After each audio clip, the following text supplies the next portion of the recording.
A very good morning to my dear viewers. Welcome to my YouTube channel.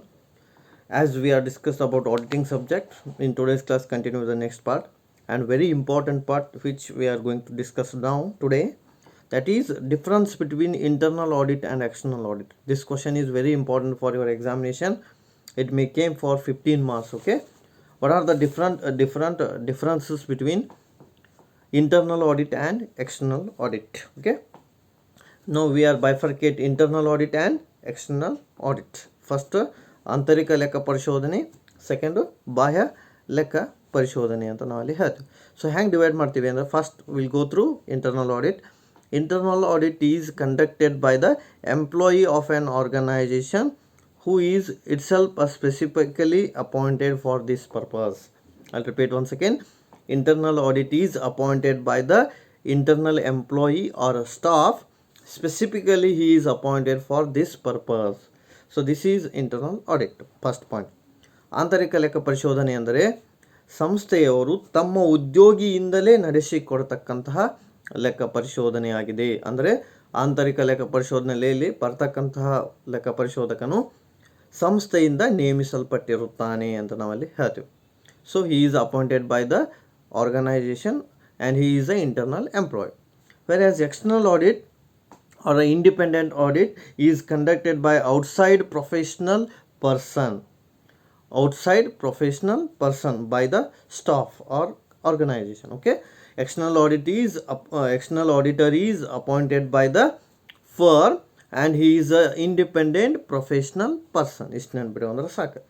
So ಇಲ್ಲಿ ಬಾಹ್ಯ ಲೆಕ್ಕ ಪರಿಶೋಧಕನನ್ನು ಸಂಸ್ಥೆಯವರು ನೇಮಿಸಿರ್ತಾರೆ ಹಾಗೂ ಅವನು ವೃತ್ತಿಪರ ವ್ಯಕ್ತಿಯಾಗಿರ್ತಾನೆ, ಅವನು ಹೊರಗಿನಿಂದ ಬಂದಿರ್ತಾನೆ ಅಂತ ನಾವಲ್ಲಿ ಹೇಳ್ಬೋದು. So he is a external person, so the internal auditor is a internal person. ಅಷ್ಟು ನಾವಲ್ಲಿ ಹೇಳ್ಬೋದು. ಇಷ್ಟು ನೆನ್ಪಿಟ್ಬೋದು. Internal auditor is internal employee, external auditor is outsider. ಅಷ್ಟು ನೆನ್ಪಿಟ್ಬೋದು ಅಂದ್ರೆ ಸಾಕು. Second one, internal audit is conducted with a view to improve the principles and procedure of accountancy. Now why we are going for a internal audit? We are going for an internal audit with the intention to increase or improve the principles and procedure of accountancy. ಅಂದರೆ ಏನು ಹೇಳ್ತಾರೆ ಅವರಲ್ಲಿ, ಲೆಕ್ಕ ಪುಸ್ತಕಗಳ ತತ್ವ ಮತ್ತು ಅಭಿಪ್ರಾಯಗಳನ್ನು ಪದ್ಧತಿಗಳನ್ನು ನಾವು ಬಲಪಡಿಸುವ ಸಲುವಾಗಿ ಆಂತರಿಕ ಲೆಕ್ಕ ಪರಿಶೋಧನೆಯನ್ನು ಮಾಡ್ತೀವಿ. So why we are going for a internal audit? Simply we want to increase the principles and procedure of accountancy. For that reason the internal audit takes place.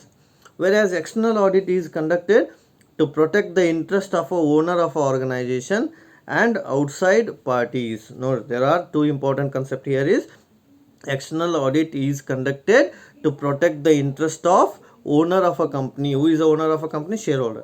So external audit is mainly conducted to protect the interest of a shareholder. At the same time outside party like a government, like a public, like a society. So external audit is mainly intention to protect the interest of a outsider, at the same time protect the interest of owner of a company. So ಸಂಸ್ಥೆಯ ಮಾಲೀಕನನ್ನು ಉಳಿಸೋ ಸಲುವಾಗಿ, ಸಂಸ್ಥೆಯ ಮಾಲೀಕನನ್ನು ಬೆಳೆಸೋ ಸಲುವಾಗಿ ಅಥವಾ ಉಳಿದ ಬಾಹ್ಯ ವ್ಯಕ್ತಿಗಳ ಆಸಕ್ತಿಗೋಸ್ಕರ ನಾವೇನು ಮಾಡ್ತೀವಿ, ಆಂತರಿಕ ಲೆಕ್ಕ ಪರಿಶೋಧನೆಯಿಂದ ಮಾಡ್ತೀವಿ. ಅಂದರೆ ಹೆಂಗೆ ಹೇಳ್ತಾರೆ ಅವರು, internal audit is conducted to improve the principle and procedure, external audit is conducted to protect the interest of a owner. So ಇಷ್ಟು ನೆನಪಿಟ್ಟು ಅಂದ್ರೆ ಸಾಕು. Owner and outsider. Okay, external audit is conducted to protect the interest of owner and outsiders. Internal audit is conducted to protect the principles and procedures. Okay, ತತ್ವ ಮತ್ತು ಪದ್ಧತಿಗಳನ್ನು ಬಲಪಡಿಸುವ ಸಲುವಾಗಿ ಆಂತರಿಕ ಲೆಕ್ಕ ಪರಿಶೋಧನೆಯನ್ನು ಮಾಡ್ತೀವಿ. ಹಾಗೆ ಮಾಲೀಕರ ಮತ್ತು ಬಾಹ್ಯ ವ್ಯಕ್ತಿಗಳ ಆಸಕ್ತಿಯನ್ನು ಉಳಿಸೋ ಸಲುವಾಗಿ ಬಾಹ್ಯ ಲೆಕ್ಕ ಪರಿಶೋಧನೆಯನ್ನು ಮಾಡ್ತೀವಿ. ಸಾರಿ. Internal audit is mainly concerned to detect and prevent the errors and frauds. Why the internal audit takes place? Internal audit takes place to detect and prevent the errors and frauds. ಆಂತರಿಕ ಲೆಕ್ಕ ಪರಿಶೋಧನೆಯನ್ನು ನಡೆಸೋ ಉದ್ದೇಶ ಏನಪ್ಪ ಅಂದ್ರೆ, ತಪ್ಪು ಮತ್ತು ಮೋಸವನ್ನು ಆದಷ್ಟು ಮಟ್ಟಿಗೆ ಕಂಡು ಹಿಡಿಯೋ ಸಲುವಾಗಿ, ಎಷ್ಟರ ಮಟ್ಟಿಗೆ ತಪ್ಪು ಮತ್ತು ಮೋಸ ಆಗಿದೆ ಅಂತ ತಿಳ್ಕೊಳ್ಳೋ ಸಲುವಾಗಿ ನಾವೇನು ಮಾಡ್ತೀವಿ, ಇಂಟರ್ನಲ್ ಆಡಿಟನ್ನು ಕಂಡಕ್ಟ್ ಮಾಡ್ತೀವಿ ಅಂತ ಹೇಳ್ಬೋದು. Next, the primary objective of external audit is to verify the annual accounts whether it is correct or not anta. Of course prevention of errors and frauds is there, but along with that prevention of errors and frauds, whether the firm is maintaining proper accounts or not, for that purpose external audit takes place. ನೋಡ್ರಿ, internal audit conduct ಮಾಡುವ ಉದ್ದೇಶ ತಪ್ಪು ಮತ್ತು ಮೋಸವನ್ನು ಕಂಡುಹಿಡಿಯೋದು, to detect the errors and frauds. ಆದರೆ external audit ಮಾಡೋ ಉದ್ದೇಶ ತಪ್ಪು ಮತ್ತು ಮೋಸವನ್ನು ಅಷ್ಟೇ ಕಂಡುಹಿಡಿಯೋದಲ್ಲದೆ, not only to detect the errors and frauds but also to know whether the firm is maintain proper accounts or not. That is very important. ನೋಡಿ, external audit ಯಾಕೆ ಮೇಂಟೈನ್ ಮಾಡ್ತಾರೆ ಅಂದ್ರೆ, ಯಾಕೆ ಕಂಡಕ್ಟ್ ಮಾಡ್ತಾರೆ ಅಂದ್ರೆ, ಸಂಸ್ಥೆಯವರು ಎಷ್ಟರ ಮಟ್ಟಿಗೆ ಅಕೌಂಟ್ಸನ್ನು ಮೇಂಟೈನ್ ಮಾಡ್ಯಾರ ಅಂತ ಗೊತ್ತಾಗಬೇಕಾಗಿರ್ತದೆ ಅವ್ರಿಗೆ. ಹಾಗಾಗಿ ಎಕ್ಸ್ಟರ್ನಲ್ ಆಡಿಟನ್ನು ಭಾಳ ಇಂಪಾರ್ಟೆಂಟ್ ಅಂತ ನಾವಲ್ಲಿ ಹೇಳ್ಬೋದು.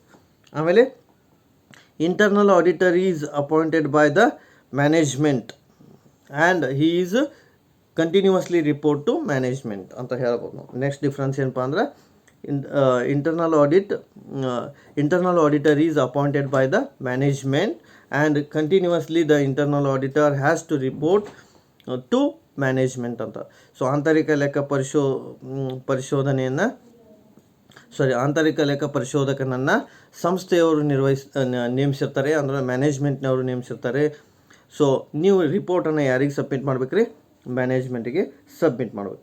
Whereas the external auditor is appointed by the owner of the organization and he has submit all the report to owners, means usually shareholder. So ಹೆಂಗೆ ಹೇಳ್ತಾರೆ ಅಂದ್ರೆ, ಸಿಂಪಲ್ ಲಾಜಿಕ್ ನೆನಪಿಟ್ಕೊರಿ. Internal auditor is appointed by the management and he is responsible to submit all the reports to management itself. Whereas the external auditor is appointed by the owner of a company, means shareholder of a company, and the external auditor is responsible to submit all the documents and report to owner of a company ಅಂತ ಹೇಳ್ಬೋದು. ಆಂತರಿಕ ಲೆಕ್ಕ ಪರಿಶೋಧಕನನ್ನು ಸಂಸ್ಥೆಯವರು ನೇಮಿಸಿರ್ತಾರೆ. ಹಾಗಾಗಿ ಮ್ಯಾನೇಜ್ಮೆಂಟ್ನವ್ರಿಗೆ ಅವರು ಡಾಕ್ಯುಮೆಂಟ್ಸನ್ನು submit ಮಾಡಬೇಕು, ರಿಪೋರ್ಟ್ಸನ್ನು submit ಮಾಡಬೇಕು. External ಆಡಿಟರನ್ನು share holder ನೇಮಿಸಿರ್ತಾರೆ ಅಥವಾ ಕಂಪ್ನಿ ಮಾಲಕರು ನೇಮಿಸಿರ್ತಾರೆ. ಸೊ ಹಾಗಾಗಿ ರಿಪೋರ್ಟನ್ನು ಅವ್ರು ಏನು ಮಾಡ್ಬೇಕ್ರಿ? ಕಂಪ್ನಿ ಮಾಲಕರಿಗೆ ಸಬ್ಮಿಟ್ ಮಾಡಬೇಕು ಅಂತ ನಾವಲ್ಲಿ ಹೇಳ್ತೇವೆ. ಆಮೇಲೆ internal auditor is not entirely the independent person, so he can work independently, but he has control over the top management. What they try to say that here is, internal auditor is not only the entirely independent person, he is a dependent person, he works under the top management ಅಂತ. So ಆಂತರಿಕ ಲೆಕ್ಕ ಪರಿಶೋಧಕನು ಸಂಪೂರ್ಣ ಸ್ವತಂತ್ರನಲ್ಲ, ಅಂದರೆ ಅವ ಸಂಸ್ಥೆಯ ಒಳಗಡೆನೇ ಬರ್ತಾನೆ, top ಮ್ಯಾನೇಜ್ಮೆಂಟ್ನವ್ರು control ಹೋಗಿ ಬರ್ತಾನೆ. ಅಂದರೆ ಟಾಪ್ ಮ್ಯಾನೇಜ್ಮೆಂಟ್ನವ್ರು ಏನು ಹೇಳ್ತಾರೆ ಅದರ ಪರವಾಗಿ ಕೆಲಸ ಮಾಡೋ ಯಾರು? Internal auditor. Wear as external auditor is entirely independent of management. In simple word ಏನು ಹೇಳಕ್ಕೆ ಪ್ರಯತ್ನ ಪಟ್ಟಾರ ಅಂದ್ರೆ ಅವರು, internal auditor comes under the control of a top management, wear as external auditor is not comes under the control of a top management. ಇಷ್ಟು ನೆನ್ಪಿಟ್ಟು ಅಂದ್ರೆ ಸಾಕು. ಉನ್ನತ ಹಂತದ ನಿರ್ವಹಣೆಯ ನಿಯಂತ್ರಣಕ್ಕೆ ಬರ್ತಾನೆ. ಯಾರು ನಿಯಂತ್ರಣಕ್ಕೆ ಬರ್ತಾರೆ ಅಂದ್ರೆ, ಆಂತರಿಕ ಲೆಕ್ಕ ಪರಿಶೋಧಕ ನಿಯಂತ್ರಣಕ್ಕೆ ಬರ್ತಾನೆ. ಆದರೆ ಯಾರದೇ ನಿಯಂತ್ರಣಕ್ಕೆ ಬರೋಂಗಿಲ್ಲ, ಯಾರಪ್ಪ ಅಂದ್ರೆ ಬಾಹ್ಯ ಲೆಕ್ಕ ಪರಿಶೋಧಕ ಅಂತ ನಾವಲ್ಲಿ ಹೇಳ್ಬೋದು. Next difference is, internal audit is conducted continuously throughout the year as and when required. Continuously, okay. Internal audit is continuous in nature. ಇಷ್ಟು ನೆನ್ಪಿಟ್ಕೊಂಡ್ರೆ ಸಾಕು. Internal audit is continuous in nature and it is conducted throughout the years, every day that is a transaction, okay. ಆಂತರಿಕ ಲೆಕ್ಕ ಪರಿಶೋಧನೆಯು ವರ್ಷ ಪೂರ್ತಿ ನಡೆಯುತ್ತದೆ, ನಿರಂತರವಾಗಿರುತ್ತದೆ ಅಂತ ನಾವಲ್ಲಿ ಹೇಳ್ಬೋದು. Wear as external audit is conducted periodical audit ಅಂತ ನಾವಲ್ಲಿ ಕರಿತೀವಿ. External audit means on the particular period, like 4 months, like 6 months, like 1 year, like that. So external audit takes place ಅಂತ ನಾವಲ್ಲಿ ಹೇಳ್ಬೋದು. So simple logic, internal audit is continuously takes place, external audit takes place periodically. ಆಂತರಿಕ ಲೆಕ್ಕ ಪರಿಶೋಧನೆಯು ನಿರಂತರವಾಗಿ ನಡೆಯುತ್ತದೆ, ಬಾಹ್ಯ ಲೆಕ್ಕ ಪರಿಶೋಧನೆಯು ಅವಧಿ ಆಧಾರಿತವಾಗಿದೆ. ಯಾವಾಗ ಅವಧಿ ಮುಗಿಯುತ್ತಾ ಆವಾಗ ಆಡಿಟ್ ಕಂಪ್ಲೀಟ್ ಆಗುತ್ತೆ ಅಂತ ನಾವಲ್ಲಿ ಹೇಳ್ಬೋದು. Internal auditor receive the salary for his work because he is a employee of organisation. Please understand the word. Internal auditor receive the salary for his work because he is an employee of organization, whereas external auditor receives the fees because he is a professional person, okay. ಅಂದರೆ ಆಂತರಿಕ ಲೆಕ್ಕ ಪರಿಶೋಧನೆಯು ಸಂಭಾವನೆಯನ್ನು ಸ್ವೀಕರಿಸುತ್ತಾನೆ, ಸಂಬಳವನ್ನು ಸ್ವೀಕರಿಸುತ್ತಾನೆ, ಯಾಕೆಂದರೆ ಅವನು ಆಂತರಿಕ ಉದ್ಯೋಗಿಯಾಗಿರುತ್ತಾನೆ. ಆದರೆ ಬಾಹ್ಯ ಲೆಕ್ಕ ಪರಿಶೋಧಕನು ಉದ್ಯೋಗಿಯಾಗಿರದೇ ಇರೋದರಿಂದ ಅವನು ಸಂಬಳವನ್ನು ಸ್ವೀಕರಿಸುವ ಬದಲಾಗಿ ಅವನು ಏನು ಮಾಡ್ತಾನೆ, ಶುಲ್ಕವನ್ನು ಸ್ವೀಕರಿಸುತ್ತಾನೆ, ಫೀಸನ್ನು ಏನು ಮಾಡ್ತಾನವ ತಗೋತಾನೆ ಅಂತ ನಾವು ಹೇಳ್ತೀವಿ. ಬಿಕಾಸ್ ಈಸ್ ಅ ಪ್ರೊಫೆಷ್ನಲ್, ಅವ ವೃತ್ತಿಪರ ಆಗಿರೋದ್ರಿಂದ ಅವ ಏನು ಮಾಡ್ತಾನೆ, ಶುಲ್ಕವನ್ನು ಚಾರ್ಜ್ ಮಾಡ್ತಾನೆ ಅಂತ ನಾವಲ್ಲಿ ಹೇಳ್ಬೋದು, ಫೀಸನ್ನು ಚಾರ್ಜ್ ಮಾಡ್ತಾನೆ. ಸೊ ಹೆಂಗೆ ನೆನ್ಪಿಟ್ಕೋಬೇಕ್ರಿ, salary is taken by the internal auditor, fees is taken by the external auditor. ಇಷ್ಟು ಕೀವರ್ಡ್ ನೆನ್ಪಿಟ್ಕೊಡಿ. Salary is taken by internal auditor and fees is taken by external auditor. So ಸಂಬಳವನ್ನು ಪಡೆಯುವ ವ್ಯಕ್ತಿ ಆಂತರಿಕ ಲೆಕ್ಕ ಪರಿಶೋಧನಾ, ಶುಲ್ಕವನ್ನು ಪಡೆಯುವ ವ್ಯಕ್ತಿ ಬಾಹ್ಯ ಲೆಕ್ಕ ಪರಿಶೋಧಕ ಅಂತ ನಾವಲ್ಲಿ ಹೇಳ್ಬೋದು. Next difference is internal auditor fulfill the needs of a management. Means you have to understand, internal auditor has to work under the guidance of a management. Means all his obstacles, all his information should be according to the management instruction ಅಂತ ನಾವಲ್ಲಿ ಹೇಳ್ಬೋದು. ಆಂತರಿಕ ಲೆಕ್ಕ ಪರಿಶೋಧಕನ ಎಲ್ಲ ಕಾರ್ಯಗಳು, ಅವಶ್ಯಕತೆಗಳು ನಿರ್ವಹಣೆದಾರರು ಹೇಳಿದ ಹಾಗೆ ಕೇಳಬೇಕು, ಮ್ಯಾನೇಜ್ಮೆಂಟ್ನವ್ರು ಹೇಳಿದಂಗೆ ಅವ ಕೇಳಬೇಕು. ಯಾರು ಕೇಳ್ಬೇಕ್ರಿ? Internal auditor. Whereas the external audit or an independent auditor fulfill the need of a owner of a business and as well as law ಅಂತ ನಾವಲ್ಲಿ ಹೇಳ್ತೀವಿ. ಅಂದರೆ 2 ಪಾಯಿಂಟ್ ನೆನ್ಬಿಟ್ಬೇಕು. External auditor has to follow the guidelines or rules and they are along with that they are suppose to work under the guidance of owner. So ಮಾಲೀಕರಿಗೆ ಮತ್ತು ನಿಯಮಗಳ ಅನುಸಾರ ಕೆಲಸ ಮಾಡುವ ಬಾಹ್ಯ ಲೆಕ್ಕ ಪರಿಶೋಧಕ, ನಿರ್ವಹಣೆದಾರರ ಪರವಾಗಿ ಕೆಲಸ ಮಾಡುವ ಆಂತರಿಕ ಲೆಕ್ಕ ಪರಿಶೋಧಕ ಅಂತ ನಾವಲ್ಲಿ ಹೇಳ್ತೀವಿ. ಅಂದ್ರೆ ಮ್ಯಾನೇಜ್ಮೆಂಟ್ನವ್ರು ಹೇಳಿದಂಗೆ ಕೇಳ್ತಕ್ಕಂಥ ಆಡಿಟರ್ ಯಾರು? ಇಂಟರ್ನಲ್ ಆಡಿಟರ. ಶೇರ್ ಹೋಲ್ಡರು ಮತ್ತು ಲಾ ಹೇಳಿದಂಗೆ ಕೇಳತಕ್ಕಂಥ ಆಡಿಟರ್ ಯಾರು? External auditor. Scope of internal audit is wide. Next difference is the scope of internal audit is wide, the scope of external audit is limited. Why it is like this? Because every day you are making a transaction, so that each and every transaction is evaluated in detail, so that internal audit is you can say wider ಅಂತ ನಾವಲ್ಲಿ ಹೇಳ್ಬೋದು. So ಆಂತರಿಕ ಲೆಕ್ಕ ಪರಿಶೋಧನೆಯು ಯಾವಾಗಲೂ ಬಾಹ್ಯವಾಗಿರುತ್ತದೆ ಅಂತ ನಾವಲ್ಲಿ ಹೇಳ್ತೀವಿ. ಆದರೆ ಆಂತರಿಕ ಲೆಕ್ಕ ಪರಿಶೋಧನೆಯ ವ್ಯಾಪ್ತಿ ಹೆಚ್ಚಾಗಿರುತ್ತದೆ, ಯಾಕೆಂದರೆ ಅದು ನಿರಂತರವಾಗಿ ಇರೋದರಿಂದ ಅದರ ವ್ಯಾಪ್ತಿ ಏನಾಗುತ್ತೆ? ಹೆಚ್ಚಾಗುತ್ತೆ. ಆದರೆ ಬಾಹ್ಯ ಲೆಕ್ಕ ಪರಿಶೋಧನೆಯ ವ್ಯಾಪ್ತಿ ಏನಾಗುತ್ತೆ? ಯಾವಾಗಲೂ ಕಡಿಮೆ ಆಗುತ್ತೆ ಅಂತ ನಾವಲ್ಲಿ ಹೇಳ್ಬೋದು. So what we can discuss, the scope of internal audit is wider because it is continuous audit, but scope of external audit is less because it conduct only once, only to verify whether it is correct or not. Okay, ಹಾಗಾಗಿ ಆಂತರಿಕ ಲೆಕ್ಕ ಪರಿಶೋಧನೆಯ ವ್ಯಾಪ್ತಿ ಯಾವಾಗಲೂ ಹೆಚ್ಚಾಗಿರುತ್ತದೆ, ಬಾಹ್ಯ ಲೆಕ್ಕ ಪರಿಶೋಧನೆಯ ವ್ಯಾಪ್ತಿ ಯಾವಾಗಲೂ ಕಡಿಮೆಯಾಗಿರುತ್ತದೆ ಅಂತ ನಾವಲ್ಲಿ ಹೇಳ್ತೀವಿ. Normally large scale firm apply the internal audit. Next difference is normally large scale firm apply the internal audit. Normally small scale apply and every firm apply the external audit. ಅಂದರೆ ಹೆಂಗೆ ಹೇಳ್ತಾರೆ ಅಂದರೆ ಇನ್ನೊಂದು ರೀತಿ ಹೇಳ್ಬೋದು, internal audit is suitable to large scale company, external audit is suitable to small scale company ಅಂತ ನಾವಲ್ಲಿ ಹೇಳ್ಬೋದು. ಆಂತರಿಕ ಲೆಕ್ಕ ಪರಿಶೋಧನೆಯು ಬೃಹತ್ ಕಂಪ್ನಿಗಳಿಗೆ ಹೆಚ್ಚು ಪೂರಕವಾಗಿದೆ, ಆದರೆ ಬಾಹ್ಯ ಲೆಕ್ಕ ಪರಿಶೋಧನೆಯು ಸಣ್ಣ ಕಂಪ್ನಿಗಳಿಗೆ ಹೆಚ್ಚು ಪೂರಕವಾಗಿದೆ. ಯಾಕೆಂದರೆ ಬೃಹತ್ ಕಂಪ್ನಿಗಳಲ್ಲಿ ವ್ಯವಹಾರಗಳು ಬಹಳಷ್ಟಿರ್ತಾವೆ, ಟ್ರಾನ್ಸಾಕ್ಷನ್ಸ್ ಭಾಳಷ್ಟಿರ್ತಾವೆ. ಸೊ ಹಾಗಾಗಿ ಇಂಟರ್ನಲ್ ಆಡಿಟ್ ಮಾಡಬೇಕಾದ್ರೆ ಸ್ಮಾಲ್ ಕಂಪ್ನಿಗೆ ಆಗಂಗಿಲ್ಲ, ಎವ್ರಿ ಡೇ ಟ್ರಾನ್ಸಾಕ್ಷನ್ ಮೇಂಟೈನ್ ಮಾಡಬೇಕಾಗತ್ತೆ, ಕಾಸ್ಟ್ ಹೆಚ್ಚಾಗುತ್ತೆ. ಹಾಗಾಗಿ internal audit is suitable to only large scale firm. ಆಮೇಲೆ ಎಕ್ಸ್ಟರ್ನಲ್ ಆಡಿಟ್ ಏನ್ರಿ, it is suitable to small scale firm ಅಂತ ನಾವಲ್ಲಿ ಹೇಳ್ತೀವಿ. ಸೊ ಸಿಂಪಲ್ ಲೈನ್ ನೆನ್ಪಿಟ್ಕೊರಿ, internal audit is suitable to small firm, internal audit is suitable to large firm, and external audit is suitable to small firm. Okay, next difference is internal audit is costlier in nature, external auditor is less costlier ಅಂತ ನಾವಲ್ಲಿ ಹೇಳ್ಬೋದು. ಆಂತರಿಕ ಲೆಕ್ಕ ಪರಿಶೋಧನೆಯು ಹೆಚ್ಚು ವೆಚ್ಚದಾಯಕವಾಗಿದೆ, ಬಾಹ್ಯ ಲೆಕ್ಕ ಪರಿಶೋಧನೆಯು ಯಾವುದೇ ರೀತಿಯಾದಂಥ ವೆಚ್ಚದಾಯಕ ಇರೋದಿಲ್ಲ ಅಂತ ನಾವಲ್ಲಿ ಹೇಳ್ಬೋದು. Why? Because the transactions are huge. When the transactions are huge, you need to maintain regularly. When you need to maintain regularly, you are supposed to make the cost, ಹಾಗಾಗಿ ಕಾಸ್ಟ್ ಹೆಚ್ಚಾಗುತ್ತೆ ಇಂಟರ್ನಲ್ ಆಡಿಟ್ ಒಳಗೆ, cost ಕಮ್ಮಿ ಆಗುತ್ತೆ external audit ಒಳಗೆ ಅಂತ ನಾವಲ್ಲಿ ಹೇಳ್ಬೋದು. ಆಮೇಲೆ ಇನ್ case of internal audit the examination of books of account is in detail. Please understand the word. In case of a internal audit, the examination of a books of account is in detail. In simple word, detection and prevention of errors is in detail in case of internal audit. ಆಂತರಿಕ ಲೆಕ್ಕ ಪರಿಶೋಧನೆಯಲ್ಲಿ ಮೌಲ್ಯೀಕರಣವು ಮತ್ತು ವ್ಯವಹಾರವು ವಿಸ್ತಾರವಾಗಿರುತ್ತದೆ ಅಂತ. ಲೆಕ್ಕ ಪುಸ್ತಕಗಳ ವ್ಯವಹಾರದ ಮೌಲ್ಯೀಕರಣವು ವಿಸ್ತಾರವಾಗಿರುತ್ತದೆ. Whereas in case of a external audit, the examination is not detailed because generally the test checking and techniques R employed only ಅಂತ ನಾವು ಹೇಳ್ತೀವಿ.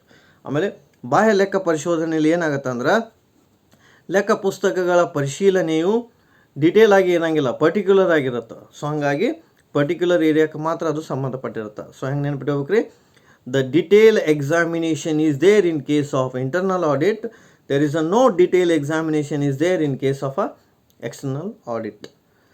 ಆಂತರಿಕ ಲೆಕ್ಕ ಪರಿಶೋಧನೆಯಲ್ಲಿ ವಿಸ್ತಾರವಾದಂತಹ ಪರಿಶೀಲನೆ ಇರುತ್ತೆ, ಬಾಹ್ಯ ಲೆಕ್ಕ ಪರಿಶೋಧನೆಯಲ್ಲಿ ವಿಸ್ತಾರವಾದಂಥ ಲೆಕ್ಕ ಪರಿಶೀಲನೆ ಇರುವುದಿಲ್ಲ ಅಂತ ನಾವಲ್ಲಿ ಹೇಳ್ತೀವಿ. Next difference is the duties of a internal auditor is modified or reduced by the management. What is the point? The duties of a internal auditor can be changed or modified by the management, whereas the duties of external auditor cannot be reduced or modified. ನೋಡಿ ಹೆಂಗೆ difference ಇದು. ಆಂತರಿಕ ಲೆಕ್ಕ ಪರಿಶೋಧಕನ ಕೆಲಸವನ್ನು ಕಡಿಮೆ ಮಾಡಬಹುದು ಅಥವಾ ಬದಲಾಯಿಸಬಹುದು, ಯಾಕಂದರೆ ಮ್ಯಾನೇಜ್ಮೆಂಟ್ನವರು ತಮಗೆ ಹೆಂಗೆ ಬೇಕು ಹಂಗೆ ಚೇಂಜ್ ಮಾಡ್ಕೋಬೋದು. ಬಟ್ ಎಕ್ಸ್ಟರ್ನಲ್ ಆಡಿಟರ್ ಕೆಲಸವನ್ನು ಚೇಂಜ್ ಮಾಡೋಕ್ಕೆ ಬರೋಂಗಿಲ್ಲ, ಮಾಡಿಫಿಕೇಷನ್ ಮಾಡಲಿಕ್ಕೆ ಬರೋದಿಲ್ಲ ಅಂತ ನಾವಲ್ಲಿ ಹೇಳ್ಬೋದು. ಸೊ ಹೆಂಗೆ ಹೇಳ್ತಾರಂದ್ರೆ the duties of auditor can be modified at any point of time, whereas the duties of an external auditor cannot be changed or modified ಅಂತ. ಸೊ ಆಂತರಿಕ ಲೆಕ್ಕ ಪರಿಶೋಧಕನ ಕರ್ತವ್ಯವನ್ನು ನಾವು ಯಾವಾಗ ಬೇಕಾದರೂ ಚೇಂಜ್ ಮಾಡ್ಬೋದು, ಹೆಂಗೆ ಬೇಕಾದರೂ ಚೇಂಜ್ ಮಾಡ್ಬೋದು. ಆದರೆ ಬಾಹ್ಯ ಲೆಕ್ಕ ಪರಿಶೋಧಕನ ಕರ್ತವ್ಯವನ್ನು ನಾವೇನು ಮಾಡೋಕ್ಕಾಗಂಗಿಲ್ಲ ರೀ, ಚೇಂಜ್ ಮಾಡೋಕ್ಕಾಗಂಗಿಲ್ಲ, ಮತ್ತು ಅವ್ನ ಡ್ಯೂಟಿನ ಕಟ್ ಮಾಡೋಕ್ಕೂ ಆಗಂಗಿಲ್ಲ. ಅವ್ನ ಡ್ಯೂಟಿ ಏನು ಹೇಳ್ತಾ ಅಷ್ಟು ಕ್ಲಿಯರಾಗಿ ನಾವು ಪರ್ಫಾರ್ಮ್ ಮಾಡಬೇಕು. ಆಮೇಲೆ next difference is the remuneration of internal audit is in the form of regular scale. Already ಹೇಳಿವಿ ನಾವು, remuneration is in the form of scale, remuneration is fixed by the share holder. ನಾವು ಹೆಂಗೆ ನೆನ್ಪಿಟ್ಕೋಬೇಕ್ರಿ, the remuneration is regular. Point is ಸಂಭಾವನೆಯು ನಿರಂತರವಾಗಿರುತ್ತದೆ, ಸಂಭಾವನೆಯು ಸ್ಥಿರವಾಗಿರುತ್ತದೆ. The remuneration is regular and remuneration is fixed in case of external audit. ಆಮೇಲೆ next difference is in case of internal auditor, once he is appointed, his service is continuous in a year for several years. Okay, ಆಂತರಿಕ ಲೆಕ್ಕ ಪರಿಶೋಧಕನು ಒಮ್ಮೆ ನೇಮಕವಾದರೆ ಅವನ ಸೇವೆಯು ನಿರಂತರವಾಗಿರುತ್ತದೆ, ಬಹಳಷ್ಟು ವರ್ಷಗಳ ಕಾಲ ಅವನ ಸೇವೆ ಮುಂದುವರಿಯುತ್ತದೆ. ಆದರೆ ಬಾಹ್ಯ ಲೆಕ್ಕ ಪರಿಶೋಧಕನು ಒಮ್ಮೆ ನೇಮಕವಾದರೆ ಅವ ಕಂಟಿನ್ಯೂಸ್ಲಿ ಇರೋಂಗಿಲ್ಲ. Every year he has to come. Okay, at the year end he has generally appointed. So ನೋಡಿ ನೆನ್ಪಿಟ್ಕೋಬೇಕು, ಥ್ರೂ ಔಟ್ ದ ಇಯರ್. ಆಮೇಲೆ ಕಂಟಿನ್ಯೂಸ್ ನೇಚರ್ ಇರ್ತದೆ ಯಾರ್ದು, ಇಂಟರ್ನಲ್ ಆಡಿಟರ್ದು ಅವನ ಸೇವೆ. ಆದರೆ ಎಕ್ಸ್ಟರ್ನಲ್ ಆಡಿಟರ್ನ ಸರ್ವಿಸ್ ಏನಿರಂಗಿಲ್ಲ ರೀ, ಕಂಟಿನ್ಯೂಸ್ ಇರೋಂಗಿಲ್ಲ. ನೆಕ್ಸ್ಟ್ ಡಿಫ್ರೆನ್ಸ್ ಏನಪ್ಪ ಅಂದ್ರೆ internal auditor can be removed from his service easily by the management. You can say internal auditor can be removed at any point of time by the management because there is no legal binding. Okay, ಹಾಗಾಗಿ internal ಆಡಿಟರನ್ನು ಯಾವಾಗ ಬೇಕಾದರೂ ನಾವು ಏನು ಮಾಡ್ಬೋದು ರೀ, ಕೆಲಸದಿಂದ ತೆಗೆದು ಹಾಕಬಹುದು. ಯಾರಂದ್ರೆ ಇಂಟರ್ನಲ್ ಆಡಿಟರ್. ಯಾಕಪ್ಪ ಅಂದ್ರೆ ಮ್ಯಾನೇಜ್ಮೆಂಟ್ನವರು ಯಾವಾಗ ಬೇಕಾದರೂ ಅವನನ್ನು ತೆಗೆಯುವ ಅಧಿಕಾರವನ್ನು ಹೊಂದಿರ್ತಾರೆ ಅಂತ ನಾವಲ್ಲಿ ಹೇಳ್ತೀವಿ. Whereas external auditor cannot be removed very easily in the middle because external auditor is appointed from firm itself so that he is making without any bias. ಅಂದರೆ ಏನು ಹೇಳ್ತಾರೆ ಸಿಂಪಲ್ ಆಗಿ ನೆನ್ಪಿಟ್ಕೋರಿ, internal auditor can be removed at any time whereas external auditor cannot be removed at any time. ಆಂತರಿಕ ಲೆಕ್ಕ ಪರಿಶೋಧಕನನ್ನು ಯಾವಾಗ ಬೇಕಾದರೂ ಕೆಲಸದಿಂದ ವಜಾಗೊಳಿಸಬಹುದು, ಆದರೆ ಬಾಹ್ಯ ಲೆಕ್ಕ ಪರಿಶೋಧಕನನ್ನು ಯಾವಾಗ ಬೇಕಾದರೂ ಕೆಲಸದಿಂದ ವಜಾಗೊಳಿಸಲು ಬರುವುದಿಲ್ಲ ಅಂತ ನಾವಲ್ಲಿ ಹೇಳ್ಬೋದು. ಆಮೇಲೆ next difference is internal audit is not compulsory, it is optional. Internal audit is not compulsory, it is optional. Where external audit is compulsory, it is not optional. Okay, ಅಂದರೆ ಏನು? ಆಂತರಿಕ ಲೆಕ್ಕ ಪರಿಶೋಧನೆಯು ಕಡ್ಡಾಯ ಲೆಕ್ಕ ಪರಿಶೋಧನೆ ಅಂದರೆ ಆಂತರಿಕ ಲೆಕ್ಕ ಪರಿಶೋಧನೆಯು ಕಡ್ಡಾಯ ಲೆಕ್ಕ ಪರಿಶೋಧನೆ ಅಲ್ಲ, ಹಾಗೂ ಬಾಹ್ಯ ಲೆಕ್ಕ ಪರಿಶೋಧನೆಯು ಕಡ್ಡಾಯ ಲೆಕ್ಕ ಪರಿಶೋಧನೆಯಾಗಿದೆ. ಅಂದರೆ ಪ್ರತಿಯೊಬ್ಬರೂ ಬಾಹ್ಯ ಲೆಕ್ಕ ಪರಿಶೋಧನೆಯನ್ನು ಮಾಡಬೇಕು. ಅದು ಸ್ಮಾಲ್ ಫರ್ಮ್ ಇರ್ಬೋದು ಅಥವಾ ಲಾರ್ಜ್ ಫರ್ಮ್ ಇರ್ಬೋದು. ಆದರೆ ಇಂಟರ್ನಲ್ ಆಡಿಟ್ ಆಪ್ಷನಲ್ ಇರ್ತೈತಿ. You may go for or you may not go for, it depend on you, it is optional. Okay, internal audit is optional, external audit is compulsory. ಇಷ್ಟು ನೆನ್ಪಿಟ್ಕೊಂಡ್ರೆ ಸಾಕು. ಆಂತರಿಕ ಲೆಕ್ಕ ಪರಿಶೋಧನೆಯು ಆಯ್ಕೆಯಾಗಿರುತ್ತದೆ, ಆದರೆ ಬಾಹ್ಯ ಲೆಕ್ಕ ಪರಿಶೋಧನೆಯು ಕಡ್ಡಾಯವಾಗಿರುತ್ತದೆ ಅಂತ ನಾವಲ್ಲಿ ಹೇಳ್ಬೋದು. So next, internal auditor need not have any proper qualification. Please understand the word internal auditor need not have any proper qualification. ಆಂತರಿಕ ಲೆಕ್ಕ ಪರಿಶೋಧಕನಿಗೆ ಯಾವುದೇ ರೀತಿಯಾದಂಥ ಸ್ಪಷ್ಟವಾದಂತಹ ಕಾನೂನುಬದ್ಧವಾದಂತಹ ಅರ್ಹತೆಗಳ ಅವಶ್ಯಕತೆ ಇಲ್ಲ. Whereas external auditor possess some proper qualification according to section 226 ಅಂತ ನಾವಲ್ಲಿ ಹೇಳ್ಬೋದು. ಸೊ ಕಲಮು 726 ಪ್ರಕಾರ ಸೂಕ್ತವಾದಂತಹ ಅರ್ಹತೆಯನ್ನು ಹೊಂದಬೇಕಾಗತ್ತೆ ಎಕ್ಸ್ಟರ್ನಲ್ ಆಡಿಟರ್. ಇಂಟರ್ನಲ್ ಆಡಿಟರ್ ಅರ್ಹತೆ ಇರಲಿಕ್ಕೂ ನಡೆಯುತ್ತೆ, ಯಾಕಂದ್ರೆ ಅವ ಇಂಟರ್ನಲ್ ಎಂಪ್ಲಾಯಿ ಇರ್ತಾನೆ. Okay, yes. ಆಮೇಲೆ ಬೇಸಿಕ್ ಫಂಕ್ಷನ್ ಆಯಿತು.